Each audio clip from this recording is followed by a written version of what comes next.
سر آپ اتنے عرصے سے تاجر برادری کی نمائندگی کر رہے ہیں اور ساتھ ہی ساتھ آپ مختلف فورمز پہ اپنی آواز بھی اٹھاتے ہیں. آپ نے ملک کے جمہوری اداروں کا ذکر کیا، ساتھ ہی ساتھ آپ کا تعلق ان لوگوں سے بھی رہتا ہے جو کہ ملک کے کہہ لیجیے کہ طاقتور ترین لوگ ہیں، اور ان کے ساتھ بھی آپ کی ملاقاتیں ہوتی ہیں. ان کی طرف سے کوئی ایسی آپ کو ڈھارس بندھائی گئی، امید دی گئی، کچھ بتایا گیا کاروبار کو بہتر ہونے کے حوالے سے، کوئی اشاریہ مل سکے؟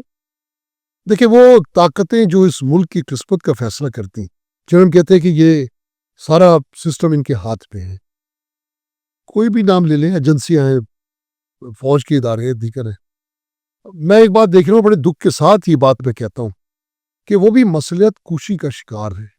حالانکہ انہیں تو صرف ایک چیز پہ نظر رکھنی چاہیے کہ ہماری ذمہ داریاں کیا ہیں، مسائل کیا ہیں، ہمیں کس طرح حل کرنا ہے، خرابیاں کیا ہیں، کس طرح دور کرنی ہے. لیکن وہ بھی کہیں ایک وقت میں وہ کہیں کہ ہمارے لیے یہ دشوار ہے ان معاملات کو درست کرنا، اور پھر ایک وقت میں کہیں کہ ہمیں آپ بتائیں کہ مسائل کیا ہیں.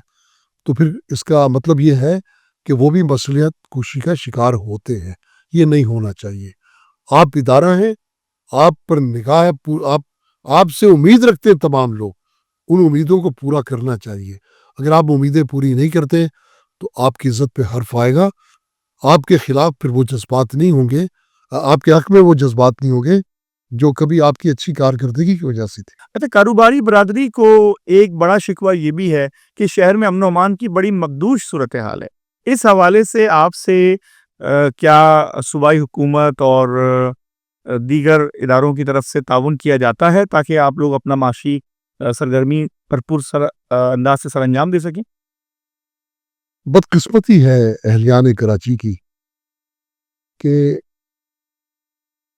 جن پہ تکیہ ہے وہی پتے ہوا دیتے. یوں سمجھ لیں کہ جن اداروں کے پاس ہم شکایت لے کر جاتے ہیں، شکایت بھی انہی سے ہے.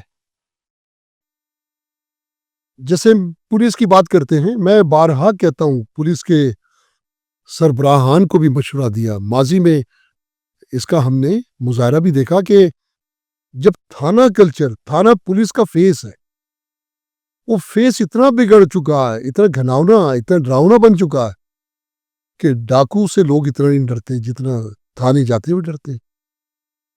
90% رپورٹس نہیں ہوتی، کوئی راستے میں پرس چھین لے، موبائل چھین لے. یہ اکثر یہ فگرز دیتے ہیں کہ جرائم اتنے فیصد کم ہو گئے. یہ وہ فگرز ہیں، تھانے رپورٹ ہی درج نہیں کرتے، لوگ جاتے نہیں ہیں تھانوں کے اندر. دیکھیں، ایک وقت تھا، میں نے دیکھا ان آنکھوں سے کہ پولیس کے افسران تھانوں میں سنیپ چیکنگ کرتے تھے کہ آیا روزنامہ چیک کرنا، ڈیوٹی پہ افسر ہے کہ نہیں، افسر ہے کہ نہیں، کوئی لاک اپ پہ کوئی غیر قانونی لاک اپ پہ تو کچھ کو نہیں رکھا موجود نہیں ہے، ان کی کیا کارکردگی. لیکن اب ٹھنڈے کمرے میں بیٹھے ہوئے، کیا ایس ایس پی، کیا ڈی آئی جی، کوئی میں نے نہیں دیکھا تھانے میں. ایک وقت میں تھانے میں بلاتے تھے، اکثر ڈی آئی جی یا ایس ایس پی کہتے تھے میں تھانے میں آ رہا ہوں، آپ بھی وہاں پر آ جائیں. تو ایک ڈر رہتا تھا، اکاؤنٹیبلٹی تھی، ہاں، احتساب کا ایک ایس ایچ او کو ڈر رہتا تھا کہ میری شکایت نہ کرتے. تو اب اس کو کوئی ڈر نہیں ہے. اب تو میں نے ایک تھانے دار کی شکایت کی، اور شکایت بھی میں نے سی سی پی او کو کی. اسے کہا اس کے خلاف کاروائی ذرا مشکل ہوگی. تو جب سی سی پی او کہہ رہے ہیں کہ ایس ایچ او کے خلاف کاروائی مشکل ہوگی، اور ایس ایچ او میں یہی تو آپ کو بتا رہا ہوں حضرت کہ جس ایس ایچ او پہ، جس ڈی ایس پی پہ، جس ایس ایس پی کے پہ، یا جس افسر کے اوپر بھی اوپر سے ہاتھ ہے، وہ اپنے افسران پہ بھاری ہے. تو جب یہ کلچر بن جائے گا تو ہم سے تو نہیں گھبرائے گا، وہ اس کو اپنی سیٹ کا ڈر ہی نہیں ہے. یہ کب اس کو ڈی پولیٹیسائز کریں گے؟ پولیس کو آپ پولیٹیسائز جو کیا ہے اس سے آزاد کریں ایک دفعہ. ہم تو دیکھیں نا، اکثر کہتے ہیں کہ جو عسکری سائے ہیں اس جمہوریت سے ہٹ جائیں تو ایک اچھی حکومت سامنے آئے گی، یہ کہتے ہیں. وہ بھی کہتے ہیں ہمارا سیاست سے کوئی تعلق نہیں. یہی سبب ہے کہ یہاں پر بھی پولیس کے ادارے کو بچانا ہے ان سیاسی اثرات سے.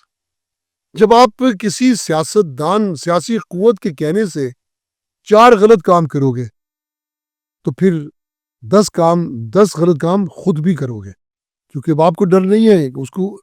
جب اس کو یہ اس خوف سے وہ نکل گیا کہ میری کہیں کوئی شکایت نہیں ہے, مجھے کوئی میرے منصب سے میرے عہدے سے ہٹا نہیں سکتا, تو زیادہ خطرناک ہے, زیادہ خوفناک ہے. ان کی اکاؤنٹیبلٹی ہونی چاہیے. تھانے کا چہرہ سنواریں, اگر تھانہ نہیں سنورتا تو پولیس کا چہرہ بھی اسی طرح مست قانون کا چہرہ بنا رہے گا. یہ ہمیشہ سے ہم نے کہا, لیکن ایسا کسی نے اس کی ضرورت محسوس نہیں کی. پولیس کے سسٹم کو بھی کوئی بہتر کر سکتا ہے تو سندھ حکومت ہے, وہ اس کلچر کو ختم کرے کہ فلاں شخص فلاں کے ماتحت ہے یا اس کی زیر سرپرستی ہے. ایسا ہونا نہیں چاہیے. یعنی کہ آپ کہنا چاہتے ہیں کہ لاڈلے کوئی نہ ہو, چہیتے کوئی نہ ہو, جو کچھ ہو قانون کے مطابق ہو, ایز پر لا ہو. بالکل ایسا ہونا چاہیے. جب وہ قانون سے بالاتر ہو جائے گا تو وہ تو خود قانون کو روندنا شروع ہو جائے گا. ابھی آپ دیکھیں ایک اینٹی کرپشن ہے نا, اس میں بھی کرپشن ہے. تو جب جرثومہ ڈیٹول پی جائے گا تو پھر کتنا خطرناک جرثومہ ہے.